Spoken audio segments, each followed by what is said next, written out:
네, 오늘 수요 기도에 참여하시는 여러분 환영하고 그리고 축복합니다. 우리가 아침 묵상을 통해서 그리고 수요 기도회를 통해서 창세기 말씀을 계속해서 묵상을 하고 있습니다. 그런데 우리가 그 창세기 말씀을 보게 되면 아브라함의 가족들과 그리고 가나안 땅에 살아가는 사람들 사이에 우물의 소유권 문제로 다투게 되는 이야기가 중간중간에 간혹 등장하는 것을 우리가 보게 됩니다. 여러분, 왜 그랬을까요? 왜냐하면 우물이라고 하는 것은 가나안 땅에서 살아가는 그 사람들의 생존권이 걸려있는 그러한 문제였기 때문이었습니다. 그리스도인에게 있어서 하나님과 만나는 시간은 무엇과 같으냐? 바로 우물 앞에서 물을 깃는 시간과 같습니다. 그 앞에서 말씀의 물을 깃고 그리고 은혜의 물을 우리가 깃습니다. 그 시간은 바로 내가 지켜도 되고 그리고 안 지켜도 되는 그러한 시간이 아니라 내가 끝까지 지켜내어야지만이 바로 내 영혼의 생존권을 보장받을 수 있는 그러한 시간입니다. 오늘 수요 기도회 이 시간이 우리가 하나님의 말씀과 은혜의 우물 앞에서 우리가 그 말씀에 물을 깃는 그러한 시간이 되기를 소망합니다. 그 우물에서 우리가 말씀의 샘물을 깃고 그리고 은혜의 샘물을 길어서 우리가 하나님 앞에 말씀과 은혜의 샘물을 먹고 우리의 영혼이 소성케 되어 이 땅에 믿음으로 승리하는 삶을 살아가는 저희들의 삶이 되기를 간절히 소망합니다. 오늘 우리가 읽은 이 말씀에 보면 야곱의 가족들이 드디어 바로 앞에 서게 되는데, 야곱의 가족들은 그 애굽 땅에서 특별히 고센 땅에 살 수 있도록 바로에게 허락을 구하는 그러한 모습을 우리에게 보여줍니다. 바로 그 애굽의 왕 바로 앞에 서 있는 야곱은 고백하기를 9절의 말씀에 보면 이렇게 말합니다. 야곱이 바로에게 아뢰되 내 나그네 길의 세월이 130년이니이다. 내 나이가 얼마 못되니 우리 조상의 나그네 길의 연주에 미치지 못하나 험악한 세월을 보내었나이다 하고, 여기 이 말씀에 보면 야곱은 지나온 자기의 인생을 가리켜서 말하기를 내 나그네 길의 세월이 130년입니다. 얼마 되지 못하지만 그러나 험악한 세월을 보내었습니다 라고 이야기를 합니다. 야곱은 자신의 그 나그네의 길이, 나그네의 세월들이 참 험악한 길이었다 라고 그렇게 이야기를 합니다.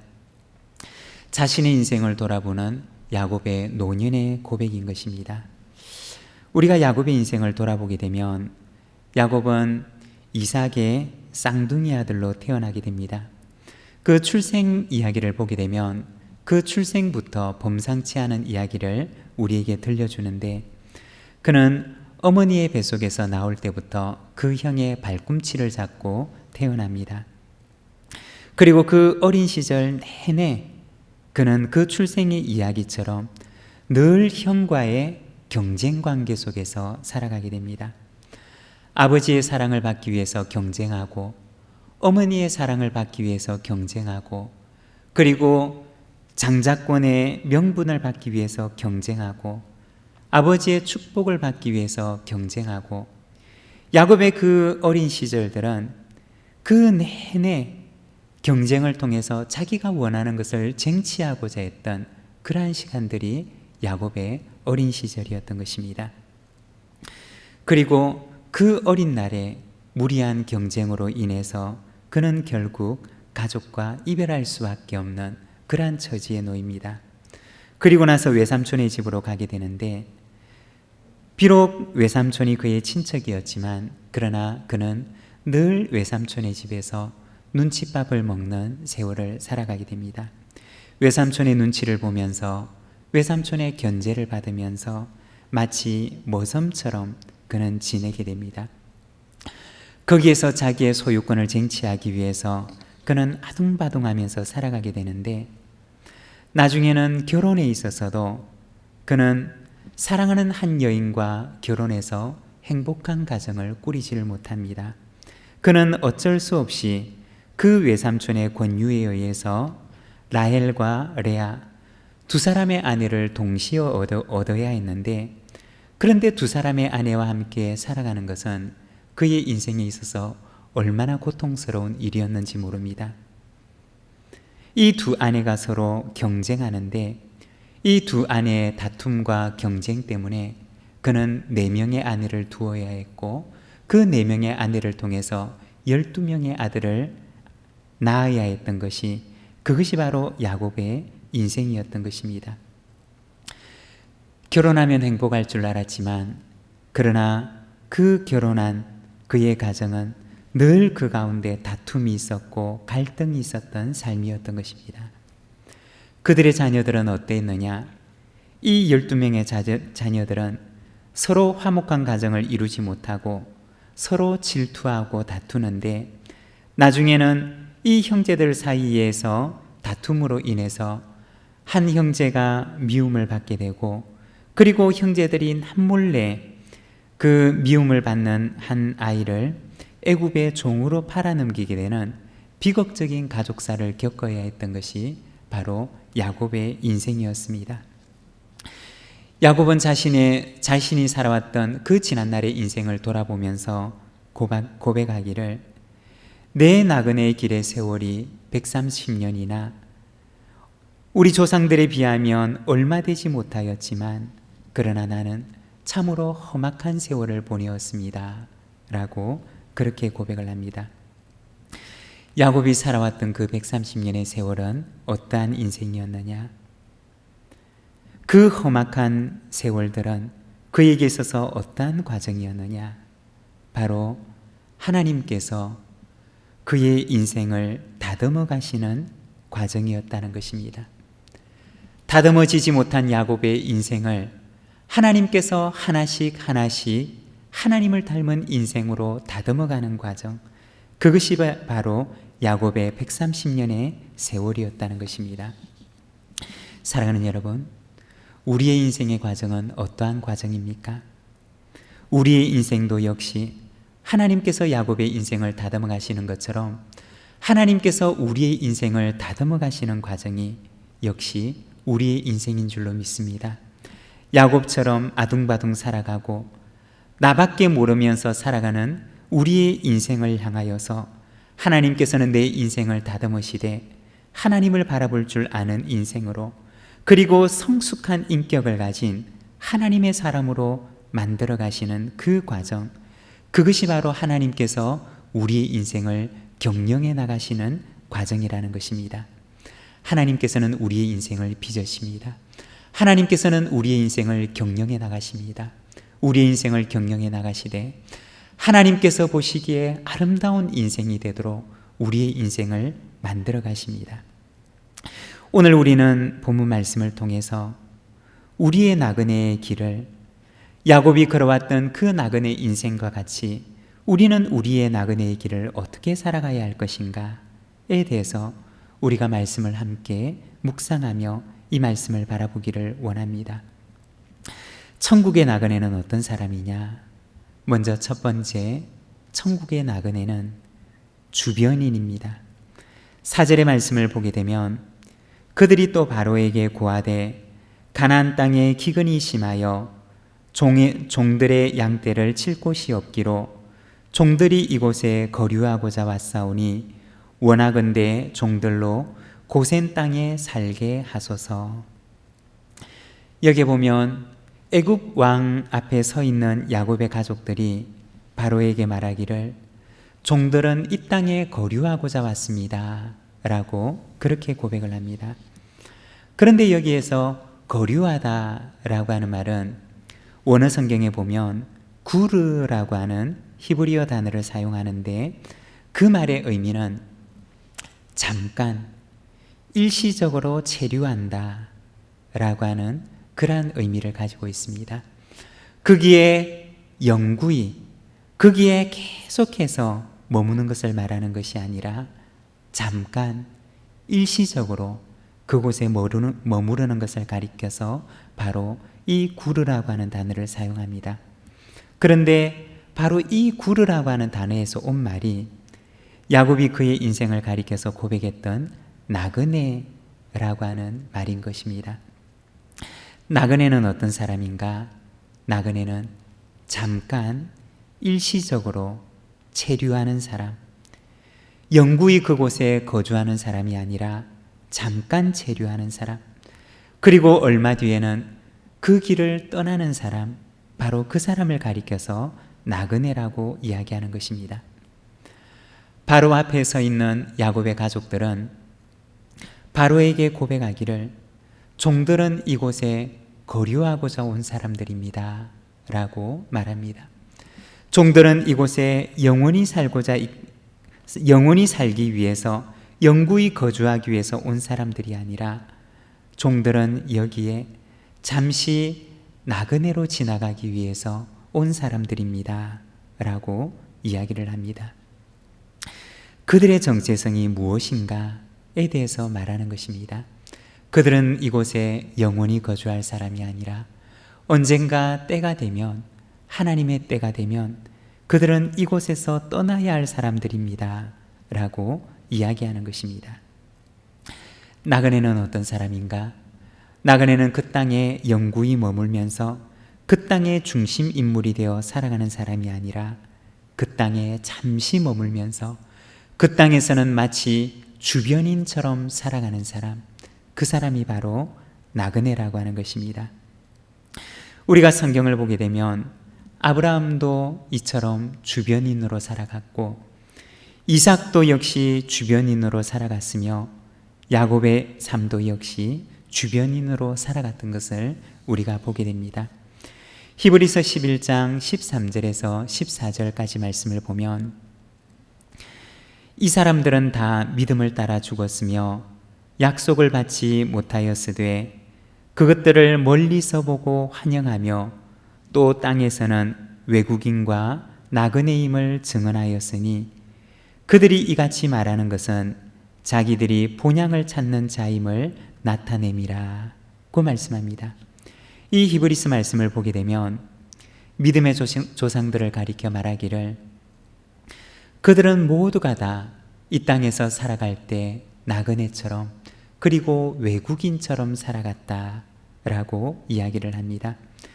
그 땅에 영구히 거주할 사람처럼이 아니라 그 땅에 영구히 거주할 사람처럼 중심 인물이 되어 살아갔던 것이 아니라 그들은 주변인처럼 살아갔고 그들은 주변인이었을 때 부름을 받았고 그리고 그들은 마치 주변인처럼 그렇게 그들의 삶을 살아갔다는 것입니다. 그 땅에 살아가면서 그들은 권력의 중심에 서기를 원치 않았다는 것입니다. 부의 중심에 서기를 원치 않았고 그들은 이 땅에서 살아갈 때 중심 인물로 살아가고자 했던 것이 아니라 마치 세상 사람들이 볼 때는 그들은 주변인처럼 마치 이 세상에는 관심이 없는 또는 이 세상에서 부와 권력과 세상 사람들이 추구하는 바로 그 중심에 서기를 원치 않는 사람들처럼 그렇게 살아갔다는 것입니다. 그것이 바로 믿음의 조상들의 삶이었고 그것이 바로 그들이 이 땅 가운데 살아가는 삶의 방식이었던 것입니다. 그들은 어떻게 살아갔느냐? 그들은 이 땅 가운데 살아갈 때 나그네처럼 마치 주변인처럼 그렇게 살아갔다는 것입니다. 그리고 나그네는 어떤 사람이냐? 두 번째, 천국의 나그네는 주변인인데 그냥 주변인이 아니라 선한 영향력을 끼치는 주변인이라고 하는 것입니다. 그들은 이 땅에서 주변인이었을 때 부름을 받았고 그리고 주변인으로 살아가지만 그러나 이 세상과는 전혀 상관이 없는 세상과 단절되고 세상에서 소외되어 살아가는 외톨이로 살아갔던 것이 아니라 그들은 이 세상 가운데 선한 영향력을 미치는 주변인 나그네로 살아갔다는 것입니다. 리더십에 대해서 연구한 로버트 클린턴이라고 하는 학자는 하나님께서 우리의 인생을 이끌어 가시는 과정을 그는 리더십이라고 하는 관점에서 바라보는데, 하나님께서 한 사람의 인생을 이끌어 가시는데 바로 그 사람의 리더십이 성장해 가는 방향으로 하나님께서는 사람의 인생을 인도하신다라고 이야기를 합니다. 하나님께서 인생을 어떻게 인도하시느냐? 바로 리더십이라고 하는 관점에 보면 그 리더십이 성장해 나가도록 하나님께서 그의 인생을 인도하신다는 것입니다. 그런데 이 리더십이라고 하는 말을 다른 말로 표현하면 영향력이라고 이야기를 할 수가 있는데, 하나님께서 하나님의 백성의 삶을, 하나님께서 한 인생을 어떻게 인도하시느냐? 바로 하나님께서는 당신의 백성이 이 세상 가운데 영향력이 커지는 방향으로 인도하신다는 것입니다. 어떤 사람은 하나님의 인도하심을 잘 따라가는 사람이 있고, 또 어떤 사람은 하나님의 인도하심을 잘 못 따라가는 사람도 있지만, 그러나 하나님께서 원하시는 것은 당신의 백성이 이 세상 가운데 살아가면서 영향력이 있는 삶을 살아가기를 원하신다는 것입니다. 어떤 영향력이냐? 바로 이 세상 가운데 선한 영향력을 발휘하며 살아가기를 원하신다는 것입니다.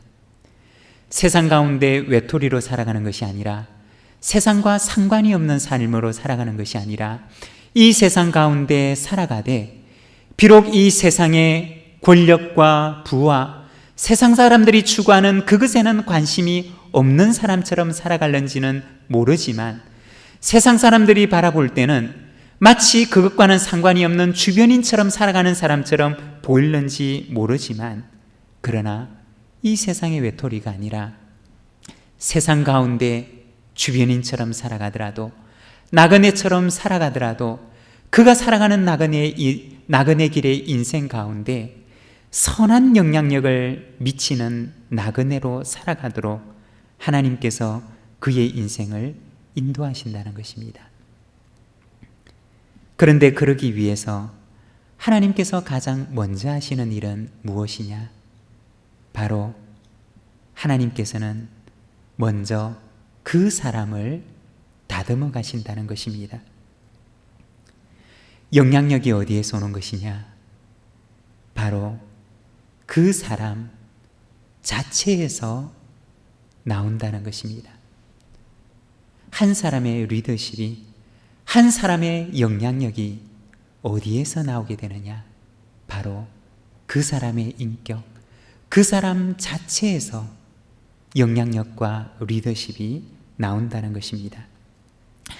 고린도후서 12장 15절의 말씀을 보게 되면, 바울은 고린도 교회 성도들에게 편지하기를 그리스도인은 어떠한 사람이냐에 대해서 이야기를 하는데 이렇게 말씀합니다. 우리는 구원받는 자들에게나 망하는 자들에게나 하나님 앞에서 그리스도의 향기니 라고 말씀합니다. 바울은 그리스도인을 가리켜서 그리스도인은 어떠한 사람이냐? 그리스도인은 바로 그리스도의 향기가 되는 사람입니다 라고 이야기를 합니다. 그리스도인은 바로 향기라고 하는 것입니다. 그런데 여러분, 좋은 향기를 풍기려면, 좋은 냄새를 풍기려면 먼저 내 안에 좋은 냄새로 가득해야 한다는 것입니다. 내 속에는 냄새를 맡아보면 악취가 가득한데, 그런데 다른 사람에게는 내가 좋은 향기를 풍겨낼 수는 없다는 것입니다. 내 속에 악취가 있으면 다른 사람에게도 악취를 풍기게 되고, 내 속에 향기가 있으면 자연스럽게 다른 사람에게도 그 향기를 풍기게 된다는 것입니다. 선한 영향력이 어디에서 나오느냐? 바로 그 사람 자체에서 나온다는 것입니다. 그 사람 자체가 향기가 되지 아니하면 결코 그 사람은 다른 사람들에게, 주변에 있는 사람들에게 좋은 향기를 뿜어낼 수가 없다는 것입니다. 선한 영향력을 끼치는 나그네로 살도록 하기 위해서 하나님께서 가장 먼저 하시는 일은 바로 사람을 다듬으시는 일이라는 것입니다. 선한 향기가 나도록 하나님께서는 먼저 그 사람을 다듬으신다는 것입니다. 하나님께서는 야곱의 인생을 인도하시되 바로 야곱의 인생을 그렇게 다듬으면서 인도하셨던 것입니다. 야곱의 고집을 다듬으시고 그의 인간적인 방법과 생각을 다듬으시고 야곱 속에 있는 악취로 가득한 그의 인생을 하나님께서는 향기로운 인생으로 바꾸기 위해서 그가 바로왕 앞에서 고백을 했던 것처럼 내가 험악한 인생을 보내었습니다 라고 하는 바로 그 시절을 보내게 하셨던 것입니다. 그 험악한 시절을 통해서 하나님께서는 욕심과 아집으로 가득한 악취가 나는 야곱의 인생을 하나님의 사람 야곱으로 변화되도록 그들을 다듬어 가셨다는 것입니다. 이혜인 수녀의 연필을 깎으며 라고 하는 시가 있는데 제가 그 시를 잠깐 읽어보게 되면 제목 연필을 깎으며 오랜만에 연필을 깎으며 행복했다. 풋과일처럼 설익은 나이에 수녀원에 와서 채 익기도 전에 깎을 것은 많아 힘이 들었지.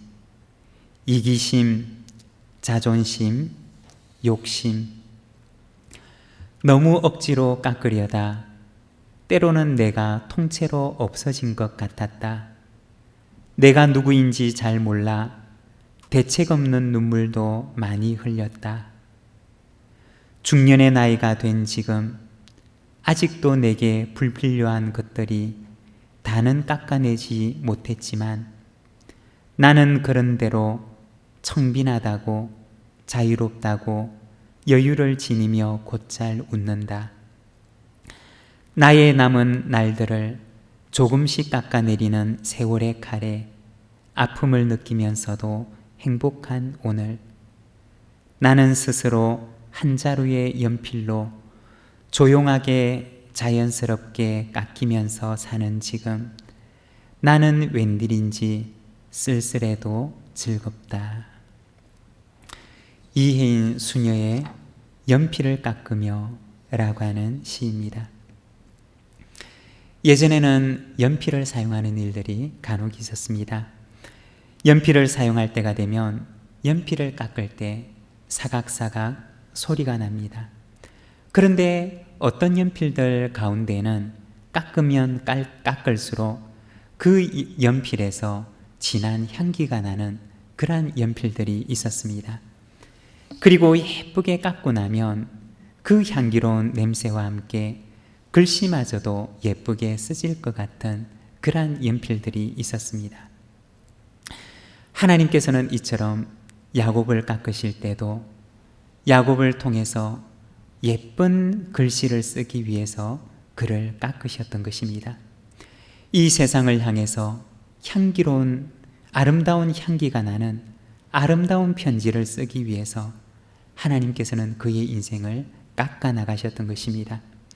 그의 고집을 깎으셨고 이기심으로 가득 찼던 그의 자아를 깎으셨고 하나님께서는 어쩌면 너무나 고통스럽게 그의 인생을 깎아내셨습니다. 그 목적은 무엇이냐? 바로 세상에서 선한 영향력을 발휘하는 천국의 나그네로 삼으시고자 하나님께서는 그의 인생을 깎으셨던 것입니다. 사랑하는 여러분, 하나님께서는 오늘도 우리의 인생을 깎으십니다. 마치 우리의 인생은 하나님의 손에 들려있는 작은 연필처럼 하나님의 손에서 조금씩 하나님의 모습을 닮지 못한 우리의 이기심과 욕심과 하나님을 닮지 못한 모습들이 하나씩 하나씩 깎여 나갈 때 더 아름다운 향기를 뿜고, 그리고 더 아름다운 글들을 쓰는, 더 아름다운 글을 이 세상을 향하여 쓰는 그리스도의 하나님의 편지가 될 수 있는 것입니다. 사랑하는 여러분, 저와 여러분의 인생이, 우리의 인생이 하나님의 손에 들려있는 작은 연필처럼, 향기나는 연필처럼 쓰임받는 저희들의 삶이 되기를 소망합니다. 그리고 마지막 세 번째, 천국의 나그네는 축복의 나그네라는 것입니다. 7절의 말씀을 보게 되면 요셉이 자기 아버지 야곱을 인도하여 바로 앞에 서게 하니 야곱이 바로에게 축복하매 라고 말씀합니다. 그리고 10절의 말씀을 보게 되면 야곱이 바로에게 축복하고 그 앞에서 나오니라고 말씀합니다. 여러분, 여기에 보면 애굽 왕 바로가 볼 때 이 야곱의 모습이 얼마나 초라하게 보였겠습니까? 애굽 왕은 그 당시 근동 지방의 최고의 권력자였고, 그리고 야곱은 가나안 땅 변방 시골에서 올라왔던 양과 염소를 치는 목축업을 하는 초라하기 거지없는 그러한 시골 농부에 불과했습니다. 바로 그 초라하기 거지없는 야곱이 바로 앞에서 그를 위하여 하나님께 복을 비는 것입니다. 세상적인 눈으로 볼 때는 참 이상하게 보였겠지만, 그러나 이것이 바로 그리스도인의 영적인 지위라는 것입니다. 이 세상에서는 나그네로, 그리고 주변인으로 살아가지만, 그러나 하나님께서는 그를 하나님의 제사장으로 삼아주셨다는 것입니다. 세상을 향하여서 하나님의 이름으로 세상을 축복하는 바로 이 세상의 제사장으로 하나님께서는 그를 세워주셨다는 것입니다. 창세기 12장 3절의 말씀을 보면 하나님께서 아브라함을 부르실 때 그를 부르시는 목적에 대해서 말씀을 하시는데, 땅의 모든 족속이 너로 말미암아 복을 얻을 것이라고 말씀합니다. 하나님께서 아브라함을 통해서 이 세상을 축복하시는 축복의 통로로 사용하시겠다라고 말씀하십니다. 오늘 우리가 읽은 이 본문에서는 바로 왕 앞에 서서 세상을 축복하는 자로서의 사명을 감당하고 있는 야곱의 모습을 우리에게 보여줍니다. 사랑하는 여러분, 우리 그리스도인은 어떤 사람입니까? 우리 그리스도인은 하나님께서 우리를 통해서 세상을 축복하도록 부르신 바로 축복의 사명을 가진 사람, 바로 그 사람이 우리 그리스도인입니다. 고린도후서 6장 9절에서 10절의 말씀을 보게 되면 바울은 고린도 교회 성도들을 향하여서 그리스도인은 어떠한 사람과 같은가에 대해서 말하는데 이렇게 말씀합니다. 무명한 자 같으나 유명한 자요, 죽은 자 같으나 보라 우리가 살아있고, 징계를 받는 자 같으나 죽임을 당하지 아니하고, 근심하는 자 같으나 항상 기뻐하고, 가난한 자 같으나 많은 사람을 부유하게 하고, 아무것도 없는 자 같으나 모든 것을 가진 자로다. 그리스도인은 세상 사람들이 볼 때는 가난한 사람 같으나 그러나 많은 사람을 부유하게 하는 축복의 사명을 감당하는 사람, 바로 그 사람이 하나님의 백성으로 부름을 받은 바로 이 땅에 축복의 사명을 가진 나그네입니다. 저와 여러분의 삶이 이 세상을 축복하는 거룩한 축복의 사명을 가진 저희들의 삶이 되기를 간절히 소망합니다. 기도하겠습니다. 사랑의 하나님 아버지, 은혜를 감사합니다. 주님, 우리를 이 땅에 나그네로 부르시고 이 땅에 소망을 두고 살아가는 자가 아니라 하늘의 소망을 두고 살아가는 자로 우리를 불러주시니 감사합니다. 사랑하는 하나님 아버지, 오늘 우리가 주님 앞에 기도합니다. 아버지 하나님, 이 땅 가운데 살아가지만 그러나 이 땅 가운데 그리스도의 향기를 전하며 이 땅 가운데 선한 영향력을 미치는 자로서의 삶을 살아가도록 주님, 저희들의 인생을 하나님 인도하여 주시기를 원합니다.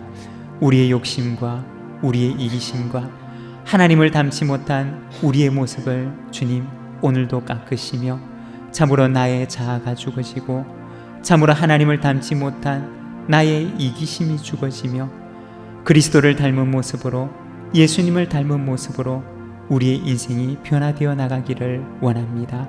아버지 하나님, 이 세상 가운데 살아갈 때 축복의 사명을 가진 자로 살아가기를 원합니다. 주님, 저희들을 붙들어 주시어서 하나님께서 우리를 부르신 그 거룩한 사명을 감당하며 살아가는 저희들의 삶이 되도록 인도하여 주시옵소서. 우리 구주 예수 그리스도의 이름으로 기도드립니다. 아멘.